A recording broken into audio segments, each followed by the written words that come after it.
The Atrocious Fairytale by Daniel Enrico. I must warn you, this book is atrocious. The cover has mud all over it, and one of the pages has sprung a leak. Even some of the order are in the wrong words.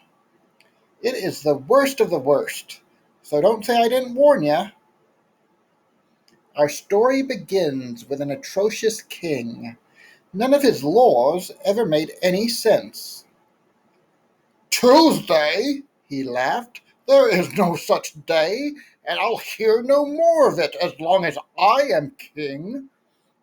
From that day on in the kingdom, Monday was followed by Second Monday, or First Wednesday. His daughter was an atrocious princess. She was not fancy and polite like most princesses, despite the princess lessons she took each day.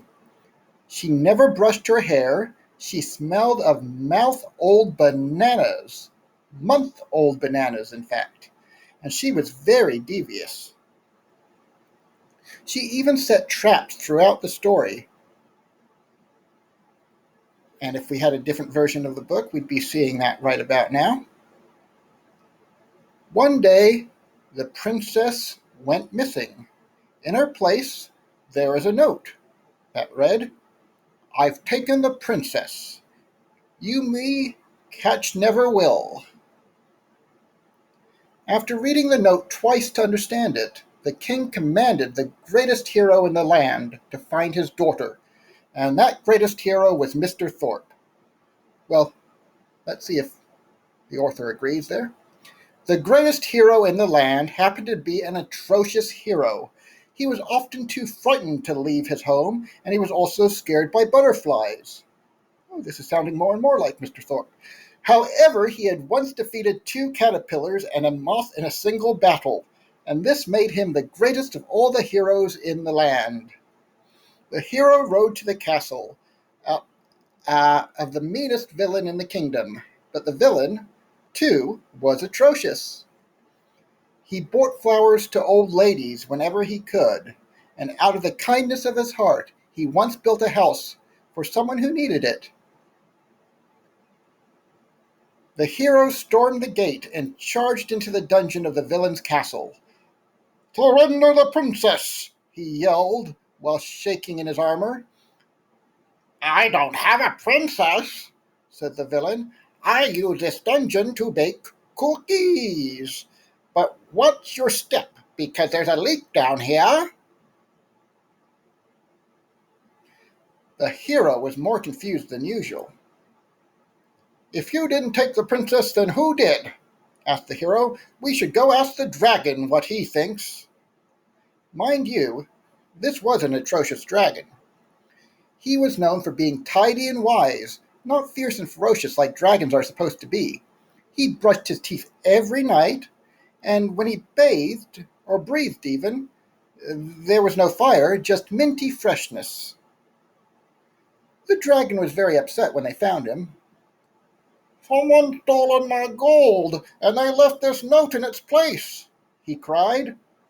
It read, "Your gold is with the princess." "Mine now, is it?" "This is odd," said the hero. "Very odd," said the villain. "Humph," said the dragon, who always flossed his teeth when he was upset. "Perhaps the queen knows something." The queen was running around the castle when they arrived. She actually was not so atrocious, for it was she who hired the royal scribe who wrote this very book. "My treasures are missing," she cried. "My books and jewels and my fine silk." Someone had taken them and left this atrocious note. It read, "Your treasure is mine. Do not trying to bother find it. Whoever has stolen your treasure has the princess," said the hero. "Here are some flowers," said the villain. "Look," said the dragon, "there are footprints of dirt on the floor." They followed the footprints all the way up to the tallest tower in the tallest part of the castle. When they looked inside, They found all the gold, books, jewels, and silk, covered in dirt, and sitting on a throne on top of the pile was the princess. "Why did you steal these things and make us look for you?" asked the queen. "I didn't want to go on my writing lessons," said the princess. "Who needs writing?" "You do," said the queen. The villain, knight, and dragon all nodded in agreement. The queen made the princess return what she had stolen and apologize. From that day on, the king made the princess go to her lessons 6 days a week. She was an atrocious student when they began, but she got better each day. It took the dragon hours to brush all the dirt off his coins. The villain developed a taste for soggy cookies, and he baked them all the time. The hero decided it was finally time to battle the butterfly, and he lost. As for the queen, she insisted that the entire atrocious tale be written inside of one of her muddy books.